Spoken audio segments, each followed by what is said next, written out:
반갑습니다. 날개달기 중3 통합국어를 담당한 김기주 선생님입니다. 여러분들 먼저 이렇게 강의로 만나 뵙게 돼서 진심으로 반갑고요. 여러분들의 국어 실력을 향상시켜주고 또 국어에 대한 그 고민을 해결할 명쾌하고 그런 친근한 강의의 대명사로 또 다가갈 수 있도록 노력하도록 하겠습니다. 이번 시간에는요, 여러분들과 그 시의 개념과 특성에 대해서 먼저 첫 번째 공부해보는 시간을 가질 텐데요. 우선 제목이 좀 딱딱하다는 생각이 들죠. 하지만 제가 또 재미있게 풀어서 설명을 잘 해드릴 테니까요. 이번 시간에 시라는 장르가 무엇이고 또 시에 중요하게 우리가 또 기억해야 할 요소들은 무엇이 있는지 이런 것들을 좀 하나하나 차근차근 짚어보는 시간 갖도록 하겠습니다. 자, 우선 시를 이야기하기에 앞서서 시는 우리가 시, 소설, 수필, 희곡 이렇게 크게 4개의 장르를 우리가 문학이라는 장르로 보통 묶게 됐죠, 여러분들. 자, 그러면 이 문학이라는 장르는 우리가 왜 도대체 읽는 것인가? 왜 우리가 꼭 살펴봐야 하는 것일까? 이런 의문점 한번 들지 않아요? 안 봐도 되는 거 아니에요? 뭐 이렇게 얘기하는 친구들이 있을 수도 있을 거예요. 하지만 우리가 이제 문학 작품을 읽는다는 것은요, 음식을 먹는 일에 좀 비유해 볼 수 있을 것 같아요. 갑자기 이게 무슨 소리지? 라고 하는 친구들이 있을 건데요. 우리가 음식을 먹지 않고는 살 수가 없잖아요. 음식은 인간을 기본적으로 생명을 유지시키는 기본적인 요소라고 할 수 있죠. 문학 작품도 이와 비유하자면요, 우리의 어떤 그 아름다운 정신을 가꾸는데 굉장히 꼭 필요한 요소라고 할 수 있어요. 그렇기 때문에 문학 작품을 읽는 것은 곧 음식을 먹는 일에도 좀 비유해 볼 수 있다. 이렇게 볼 수 있을 것 같아요. 우리가 맛있는 음식을 먹으면요, 온몸에 영양소가 퍼져서 기운을 북돋아 주는 것처럼요. 문학도 우리에게 감동과 즐거움을 주면서요, 삶을 살아가는 데 필요한 지혜와 교훈을 주기 때문이죠. 그렇기 때문에 문학 작품을 많이 접한 그런 사람들일수록 훨씬 더 정신적인 부분이나 또 우리가 정서적인 부분에 더 많은 그런 어떤 풍부한 감성과 지성을 소유할 수 있다라고 할 수 있을 겁니다. 자, 이렇게 문학에 대한 간략한 이야기를 좀 뒤로 하고요. 자, 그럼 본격적으로 그 시에 대해서 좀 들어가 볼 텐데요. 여러분들이 그러니까 일방적으로 제가 쭉 이렇게 들려만 주면 좀 지루할 것 같아서요. 중간중간에 궁금이라는 그 학생을 여러분들의 입장을 대변할 수 있는 학생을 등장시켜서요. 대화도 나눠보는 형식과 또 이렇게 재미있게 좀 구성을 해보려고 하니까요. 잘 따라와 주시기를 바랍니다. 자, 그렇다면 여러분들 시가 뭘까요? 뭐 이 중3까지 오면서 뭐 시라는 장르에 대해서는 여러 번 또 공부를 하셨을 겁니다. 근데 막상 이렇게 "시가 뭘까요?" 라고 물었을 때 뭐지? 뭐라고 대답하는 게 좋지?" 라고 좀 고민을 하는 친구들도 있을 거예요. 이번 시간에 명쾌하게 한번 좀 정리를 해 보려고 해요. 먼저 시란요, 우리가 머릿속에 떠오르는 생각이나 느낌을 운율이 있는 언어로 압축하여 표현한 운문문학이다라고 말씀드릴 수 있습니다. 다시 한번요. 시란 머릿속에 떠오르는 생각이나 느낌을 운율이 있는 언어로 압축하여 표현한 운문문학이다라고 말씀드릴 수 있겠죠. 자, 기본적으로 우리가 그냥 뭐 일반적인 글로 쓰는 것들을 산문이라고 하잖아요. 그런데 시는 이와 좀 다르게 생각이나 느낌을 운율이 있는 언어로 압축을 하는 거죠. 예를 들면 우리가 그대가 보고 싶다라는 표현을 나 그대가 보고 싶습니다. 이렇게 표현해도 되겠지만요. 나의 마음은 바다와 같아서 당신을 향한 그리움은 끝없이 커져만 갑니다. 뭐 이렇게 표현하면 좀 더 시적인 느낌이 들지 않나요? 저만의 느낌일까요? 자, 여러분들 이런 시라는 것은요, 조금 더 그 생각이나 느낌을 운율이 있는 언어로 압축해서 표현한 그런 문학을 이야기한다라고 말씀드릴 수 있겠습니다. 자, 그렇다면 이런 시에는 꼭 필요한 3가지 요소가 있는데요. 기본적으로 좀 정리를 해보고 갈게요. 운율과 심상과 주제라는 것이 있습니다. 시를 정의하면서 말씀을 드렸는데요. 자, 운율이란 기본적으로 시를 읽을 때 느껴지는 말의 가락이나 리듬감을 얘기해요. 시에서 가장 중요한 요소 중에 하나라고 할 수 있겠죠. 시를 일반 산문이란 장르, 뭐 소설이나 이런 장르와 구분지어주는 가장 대표적인 특성이 운율이라고 할 수 있죠. 시를 읽을 때 느껴지는 말의 가락이나 리듬감을 이야기하는 거예요. 그래서 이런 운율에는 시의 겉으로 드러나는 외형률이라는 운율이 있고요. 시어를 규칙적으로 배열해서 겉으로 드러나는 운율이죠. 대표적으로 뭐 고전시가의 시조 같은 데서 대표적인 3, 4조나 4, 4조의 사음보의 운율이 드러난다고 하는데 이런 것들이 외형률이고요. 내재율은 요즘에 보통 자유시에서 드러나는 운율이에요. 그래서 내재율이라 함은 시어의 배열이 규칙적이지 않아서요. 겉으로는 좀 찾아보기가 어려워요. 하지만 은근하게 그 내면에서 느껴지는 운율을 이야기하는 것인데 보통 자유시에 등장한다. 이렇게 보시면 되겠습니다. 자, 운율에는 기본적으로 외형률과 내재율로 나눌 수 있다는 거 기억해 주시고요. 자, 두 번째로는 우리가 이제 시의 주요한 두 번째 요소. 첫 번째가 운율이라고 정리해 드렸고요. 두 번째는 심상인데요. 자, 여기서 잠깐 우리 궁금이라는 학생을 좀 불러보도록 할게요. 자, 쫑긋 귀를 세우고 한번 우리 두 번째 요소인 심상에 대해서 한번 궁금이와 대화를 나눠보도록 하겠습니다. 궁금아. 네, 선생님. 오랜만에 또 뵙나요? 아, 오랜만? 궁금이가 선생님을 자주 좀 안 보러 안 왔던 모양이지? 그건 아닌데. 저 열심히 공부한다고요. 아, 그래. 자, 궁금아. 오늘 시에 대해서 공부하고 있는데 시에서 심상에 대해서 좀 정리를 해보려고 해. 그 전에 제 선생님이 소문을 듣기로는 궁금이가 시에 대해서 공부를 좀 많이 했다고 들었는데 어디 한번 좀 확인해 볼까?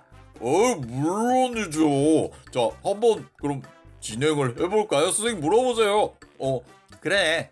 심상에 대해서 정리를 할 건데 시에는 첫 번째 요소가 운율이고 두 번째 심상, 세 번째 주제라는 요소가 있는데 심상에 대해서 정리를 해볼 거야. 심상은 뭐라고 공부를 했니? 궁금하? 심상이라는 건요. 시를 읽을 때 마음속에 떠오르는 느낌이나 생각을 얘기하는 건데요. 그런 것들이 보통 우리의 오감인 시각, 청각, 촉각, 후각, 미각이라는 것으로 나타나게 되죠. 야, 공부 정말 많이 했는데, 그렇지. 우리가 보통 심상은 시를 읽을 때 마음속에 떠오르는 느낌이나 생각을 얘기하는 거지. 그것이 보통 우리의 5가지 감각, 시각, 청각, 촉각, 후각, 미각이라는 것으로 드러나게 되지. 이것 말고 뭐 더가 있을까? 물론이죠. 여기에 오감에 플러스 공감각적 심상이란 게 있어요. 공감각이란 하나의 감각에서 다른 감각으로 전이 되는, 즉 옮겨가는 심상을 이야기한다고 해요. 뭐 예를 들면 우리가 예를 들어서 시각적인 부분을 우리가 뭐 청각화한다든지 청각적인 부분을 시각화한다든지 이런 것들을 이야기할 수 있는데요. 뭐 풀벌레 소리를 발길로 차며라는 그런 이야기에서 풀벌레 소리는 청각인데 발길로 차는 행위는 시각적인 행위로 보여지는 거니까요. 그것은 청각의 시각화라고 할 수 있죠. 이런 것들이 공감각이에요. 이야, 선생님이 더 설명할 게 없는데, 야, 궁금이가 설명을 해도 되겠다. 너무 칭찬이고 하세요. 그래. 고마워, 궁금아. 자, 이렇듯 궁금이와 제가 대화를 나눠봤는데요. 심상에 대해서 간략하게 정리를 해봤어요. 여러분들 좀 잘 아시겠나요? 심상은 마음속에 시를 읽을 때 떠오르는 생각이나 느낌이고요. 시각, 청각, 촉각, 후각, 미각, 여기에 플러스 공감각적 심상이라는 것이 있다는 것을 공부해 봤습니다. 자, 이제 마지막 세 번째 시의 요소로는요, 주제라는 것을 들 수 있겠죠. 우리가 보통 주제라고 하면요, 시에서 시인이 시를 통해 말하려고 하는 중심 생각인데요. 자, 주제를 보통 들려줄 때 시인은 시 독자에게 직접 말할까? 궁금하?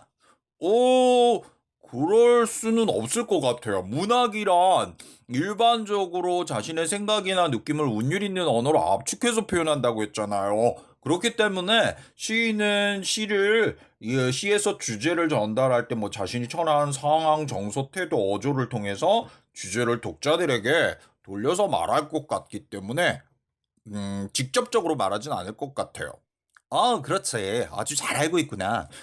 주제는 시인이 시를 통해 말하려고 하는 중심 생각인데, 이런 중심 생각을 보통 논설문이나 설명문에선 직접적으로 전달하는 경우가 대부분이지만, 이런 문학작품, 특히 시에서는 시는 기본적으로 독자에게 어떤 방금 궁금이가 얘기했던 것처럼 자신이 처한 상황이나 정서, 태도, 어조 등을 통해 시의 주제를 인율이 있는 언어로 간접적으로 전달을 하게 되는 거지.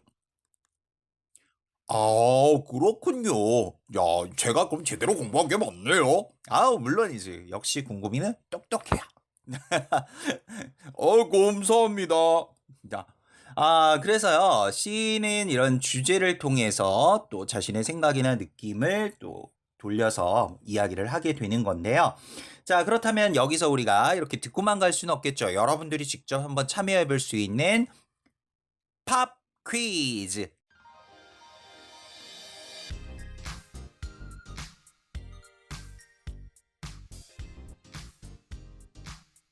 들어가 보도록 하겠습니다. 이게 뭐야? 라고 하는 학생들이 있을 거예요.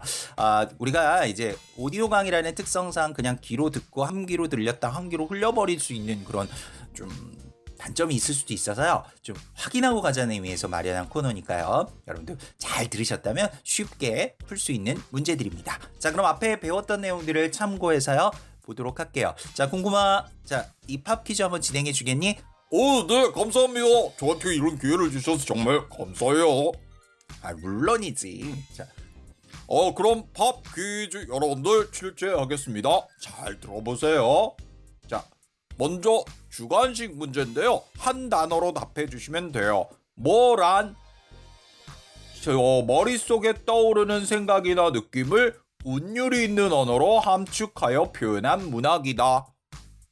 뭐란 머릿속에 떠오르는 생각이나 느낌을 운율이 있는 언어로 함축하여 표현한 문학이다. 정답은 그렇죠. 시입니다. 시란 머릿속에 떠오르는 생각이나 느낌을 운율이 있는 언어로 함축하여 표현한 문학이다 라고 할 수 있겠죠. 두 번째 팝 퀴즈입니다. 다음의 설명에 맞으면 O, 틀리면 X로 답해 주세요. 자, 그럼 문제 나갑니다. 시인은 독자에게 시의 주제를 구체적으로 설명해 준다. 맞으면 O, 틀리면 X로 답해 주세요. 정답은 D, X입니다. 왜냐고요? 시의 주제를 독자에게 구체적으로 설명하진 않아요. 시의 화자는 자신이 처한 정서나 태도, 어조 등을 통해서 간접적으로 돌려서 운율이 있는 언어로 압축하여 시의 주제를 독자들에게 전달한다고 할 수 있겠습니다. 여기까지입니다. 수고 많았어, 공부마. 자, 여러분들 팝 퀴즈 잘 들어보셨나요? 자, 이 팝 퀴즈에서는 기본적으로 시에 대해서 우선 정의를 내리는 그런 문제가 하나 나갔었고요. 시의 주제에 대해서도 좀 정리를 해보는 그런 시간이 있었어요. 자, 그리고 하나 더 정리를 하자면 시의 3요소는 뭐라고 했었나요? 여러분들 기억하나요? 시의 3가지 요소. 그렇죠. 운율, 심상, 주제라는 것이 3가지가 이루어져 시를 이룬다. 그래서 시의 가장 중요한 3요소 운율, 심상, 주제라는 것으로 나눠볼 수 있겠습니다. 자, 이렇게 해서 간략하게 좀 짧은 시간이지만 시가 무엇이고 또 시의 3요소는 무엇이면서 무엇인지 운율, 심상, 주제가 있다는 얘기 드렸고요. 시에서 주제를 전달하는 방식에 대해서도 좀 간략히 설명을 했었습니다. 자, 그래서 시는 주제를 전달할 때 팝 퀴즈에서도 정리했지만요. 직접적으로 구체적으로 설명하진 않아요. 시의 화자가 시 속에서 말하는 사람이 자신이 처한 상황이나 정서, 태도, 어조 등을 통해 시의 주제를 독자들에게 전달하게 되는 것이죠. 자, 이번 시간은 이렇게 해서 좀 정리해서 마무리해 보도록 하고요. 다음 시간에도 시의 개념과 특성에 대한 두 번째 시간으로 좀 준비를 할 건데요.